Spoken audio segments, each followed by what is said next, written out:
क्या आपका उपमा कभी हार्ड या फिर कभी बहुत ज्यादा नरम हो जाता है? तो ये वीडियो आपके लिए है। आज हम बनाएंगे परफेक्ट मेजरमेंट के साथ उपमा, जिससे आपका उपमा हमेशा खिला खिला बनेगा। सूजी उपमा बनाने के लिए सबसे पहले हम सूजी को ड्राई रोस्ट करेंगे। उसके लिए मैंने यहाँ पर 1 कटोरी सूजी ली है। हमें यहाँ सूजी को धीमी आंच पर रोस्ट करना है। फ्लेम को लो ही रखें, वरना सूजी जल्दी जल जाएगी और खाने में कड़वी लगेगी। सूजी अच्छी तरह सिक चुकी है। इसे रोस्ट होने में 5 मिनट लगे। इसे फ्लेम से उतार ले। अब हम उपमा के लिए मसाला तैयार करेंगे। उसके लिए एक कढ़ाई ले, उसमें 1 बड़ा चम्मच तेल गरम करें। 1 छोटी चम्मच राई डालें। फ्लेम को मीडियम ही रखें। 1 छोटा चम्मच साबुत जीरा, 1 छोटा चम्मच चना दाल। इसे डालने से उपमा में अच्छा सा क्रंच आएगा। 1 छोटा चम्मच उड़द की दाल, 10 से 12 साबुत मूंगफली डालें। आप मूंगफली की जगह काजू भी डाल सकते हैं। इन सबको 1-2 मिनट के लिए भूनें, जब तक राई जीरा दाल अच्छी तरह रोस्ट न हो जाए। सही से रोस्ट होने पर ही इन सब के फ्लेवर्स और टेस्ट उपमा में आएंगे। 1 मिनट के बाद 2 से 3 बारीक कटे हुए प्याज मिलाएं। इन सबको एक बार मिक्स कर लें। में ताजे करी पत्ते डालें। करी पत्ते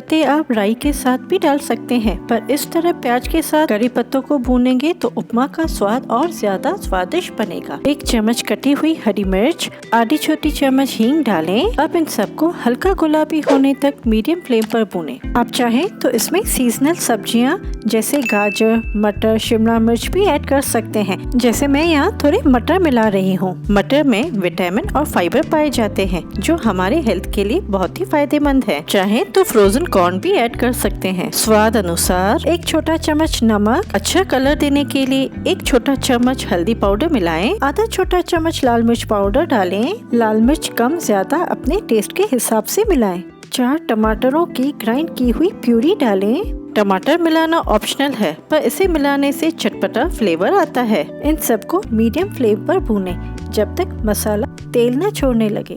टमाटर अच्छी तरह पक चुके हैं, साइड से तेल भी छोड़ने लगा है। अब बारी है मसाले में। जो हमने सूजी रोस्ट करके रखी थी ना, उसे मिलाएंगे। फ्लेवर के लिए ताज़ा पुदीना के पत्ते या फिर ताजे धनिया के पत्ते मिलाएं। 2.5 कटोरी पानी डालें।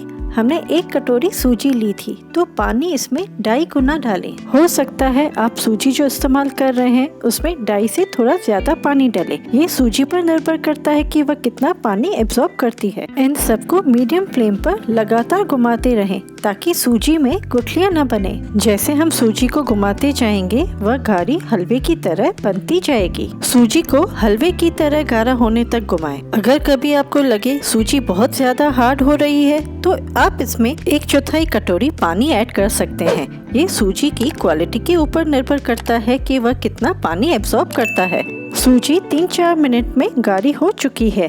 अब इसमें 2 बड़े चम्मच घी मिलाएंगे। तैयार होने पर घी मिलाने से उपमा का टेक्सचर और स्वाद उम्दा बनता है। इसमें आप चाहें तो थोड़ा नींबू का जूस डाल सकते हैं। ये बिल्कुल ऑप्शनल है। घी को उपमा में अच्छी तरह मिक्स कर लें। अगर आपको मीठा खाना पसंद है तो सूजी से 10 मिनट में तैयार लड्डू की रेसिपी लिंक नीचे डिस्क्रिप्शन बॉक्स में दी गई है। अब सूजी उपमा को 2 मिनट के लिए धीमी आंच पर ढक के पकने दें। 2 मिनट के बाद चेक करते हैं। आप देख सकते हैं सूजी अच्छी तरह फूल चुकी है। ये न ज्यादा पतली है और न ज्यादा गाढ़ी। परफेक्ट खिली खिली उपमा बनके तैयार है।